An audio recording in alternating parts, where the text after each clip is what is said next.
तो hey guys यार, कैसे हो आप सब। तो मेरे भाई, मैं आज आपको यूनिट के जो आईएमपी क्वेश्चन है मैं आपको वो देने वाला हूँ। मोस्टली कुछ दिनों से कमेंट्स आ रहे थे कि सर यूनिट एग्ज़ाम के ऊपर भी कुछ वीडियो बना दो, ठीक है।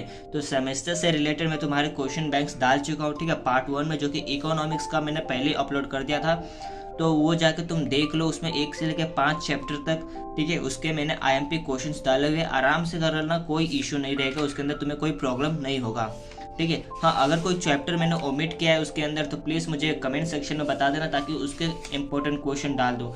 ऐसा क्या है ना भाई, लास्ट टाइम देखो, अभी तुम्हारे टाइम तो नहीं, लेकिन तुमसे पहले जो 11th के बैच थे उनके टाइम चैप्टर ओमिटेड थे, तो इसलिए कुछ चैप्टर के बारे में मैंने नहीं डाला था।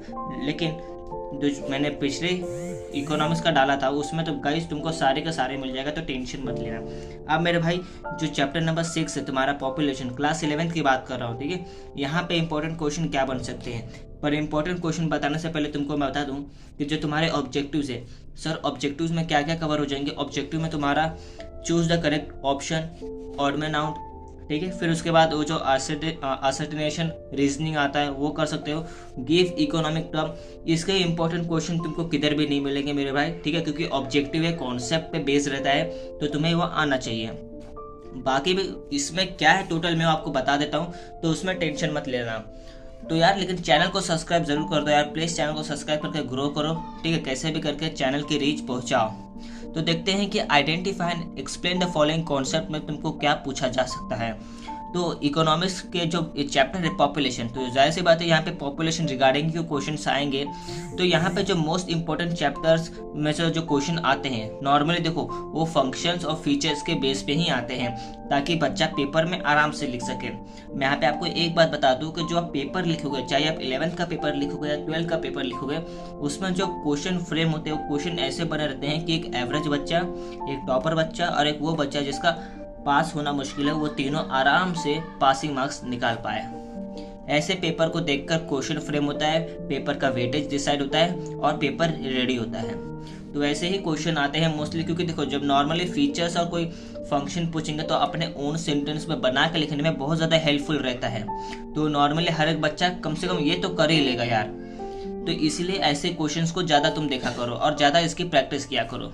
अब देखते हैं identify and explain the following concept में तुमको क्या पूछा जाएगा। तो जो यहाँ पे क्वेश्चन नंबर तुमको 1 है, दे आर 40 बर्ड्स पर 1000 इन कंट्री, तो इससे रिलेटेड तुम कर लेना।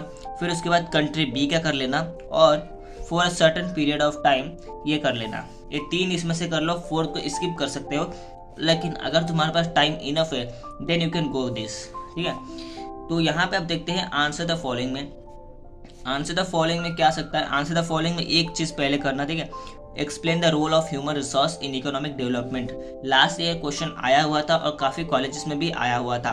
अब इस साल तुम कोशिश कर लो, ये पढ़ के जाओ। मैं तुमको 90% बोल कर रखता हूँ यार, ये डाल ही देगा कोई ना कोई। तो बस इसको कर रखना। ये अभी नहीं आएगा तो सेमेस्टर में आएगा, सेमेस्टर में नहीं आएगा तो तुम्हारे 80 मार्क्स के लास्ट का सेमेस्टर्स में आ ही जाएगा, क्योंकि ये बहुत ज़्यादा इंपॉर्टेंट है। ह्यूमन रिसोर्सेज के रोल्स के बारे में पूछा गया है, और एक ऐसा क्वेश्चन है जिसमें हम आराम से खाली हेडिंग्स के थ्रू अपने ओन सेंटेंस में बना के लिख सकते हैं, तो इसमें कोई इशू नहीं आता है। तो वो करके रखना। But if you have enough time then तुमको ये भी करके रखना, ये भी करके रखना है। लेकिन अगर टाइम नहीं है, इंपॉर्टेंट क्वेश्चन में इसी तो कहा जाता है कि टाइम नहीं है, करना कुछ इंपॉर्टेंट ही है, तो यही कर लो। बाकी इन दोनों को छोड़ सकते हैं, कुछ इशू नहीं होगा। अब देखते हैं कि state the reason with whether you agree और डिसएग्री। 4 मार्क्स का क्वेश्चन आता है मेरे भाई, ठीक है। पर क्वेश्चन तुमको 4 मार्क्स रहते हैं। तो करना क्या है, पहले तुमको करना है कि इंडिया जो है पॉपुलेशन एक्सप्लोजन को फेस कर रहा है, फिर उसके बाद डेथ रेट इसके बारे में करना है, और जो ह्यूमन रिसोर्स है इसके बारे में कर लो। ये 3 चीज़ें कर लेना।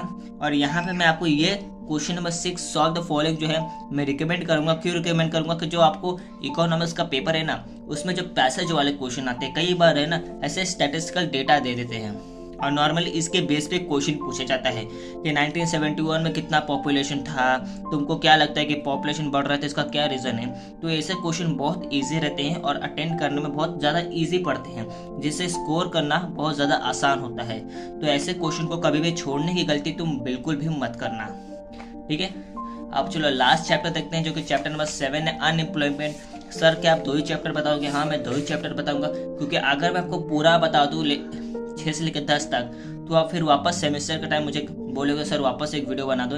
इससे अच्छा मैं अभी 2 ही बताता हूँ, जब सेमेस्टर का आपका एग्जाम आएगा तो मुझे कमेंट कर देना, मैं IMP क्वेश्चंस बना दूंगा। तो अब देखते हैं जो तुम्हारा लास्ट चैप्टर है अनएम्प्लॉयमेंट का, इसमें कौन कौन से आ सकते हैं। अब यहाँ पे अगेन एक स्टैटिस्टिकल डेटा तुमको दिया गया है, तो इसको करने की बिल्कुल कोशिश करना मेरे भाई, इसको छोड़ने की भूल बिल्कुल मत करना, ठीक है। ऑब्जेक्टिव तुमको करके रखना है। सर यहाँ पे ऑब्जेक्टिव में पहले कौन कौन सी चीज़ें करनी चाहिए वो बता दो। तो वहाँ पे सबसे पहले तुमको choose the correct option, correlation और ऑड मैन आउट, और जो इकोनॉमिक टर्म है ना, ये 4 चीज़ें करके रखना, पहले इंपॉर्टेंस इसको देना। फिर उसके बाद तुम्हें देना चाहिए ट्रू फॉल्स, अगर है तो ठीक है, नहीं तो बस छोड़ दो। ये 4 चीज़ को पहले इंपॉर्टेंस दो। अब identify and explain the concept, इसमें देखते हैं कि कौन कौन सा तुमसे पूछा जाएगा। तो नंबर 4 पे चले जाओ और नंबर 2 पे चले जाओ, बस इतना काफ़ी है। अब कंप्लीट कोरिलेशन, वो तो तुम्हारा ऑब्जेक्टिव तुम्हें आ जाएगा। अब ये भी एक पैसेज टाइप ही है, तो ये भी आराम से समझो, नहीं समझ रहा है तो थोड़ा देखो यहाँ वहाँ से किसी से सीखो, या फिर गाइस मैं सोच रहा हूँ कि कॉन्सेप्ट वाला वीडियो बना दूँ, लेकिन वो तभी बनाऊंगा जब आपका कमेंट आएगा। तो आप कमेंट करके बताओगे आपको किसी कॉन्सेप्ट का वीडियो चाहिए या नहीं। अगर चाहिए तो ठीक है, मैं बना दूंगा। इसको कभी भी मिस मत करना मेरे भाई, बहुत ईजी है। सिर्फ फॉर्मूलाज, ऐसे ना क्वेश्चन सिर्फ फॉर्मूला के ऊपर रहते हैं और सिर्फ दिमाग लगाने के ऊपर रहते हैं, बस वो दोनों करना आ गया तो बाकी सब हो जाता है। अब इसमें तुमको ना इंडस्ट्रियल के टाइप्स है ना, बहुत ईजी है, वो कर लेना। और फिर उसके बाद मेजर्स, ये 2 कर लो, बस इतना इनफ है। अब यहाँ से चैप्टर नंबर 8 है, जो कि मैं तुमको अगले पार्ट में बताऊंगा, ठीक है। तो ये आज के लिए बस 2 चैप्टर काफ़ी है, क्योंकि तुम्हारे यूनिट में यहाँ तक ही आएगा, इसके आगे नहीं आएगा। लेकिन हाँ, अगर 7 के आगे भी आता है तो मुझे कमेंट करके बताना, मैं इसके डिस्क्रिप्शन में IMP क्वेश्चन डाल दूंगा। अगर कोई 8 चैप्टर आ रहा है, 9 आ रहा है तो डाल दूंगा, या फिर वापस से फुल वीडियो बना दूंगा। तो बस अभी के लिए इतना ही। इतना कमेंट करके मुझे बताओ कि हाँ नेक्स्ट चैप्टर रहेगा कि नहीं रहेगा, और समझा कि नहीं समझा, और वीडियो को शेयर जरूर कर देना। बस भाई वीडियो को शेयर कर दो, लाइक कर दो और सब्सक्राइब करके यार सपोर्ट करो चैनल को।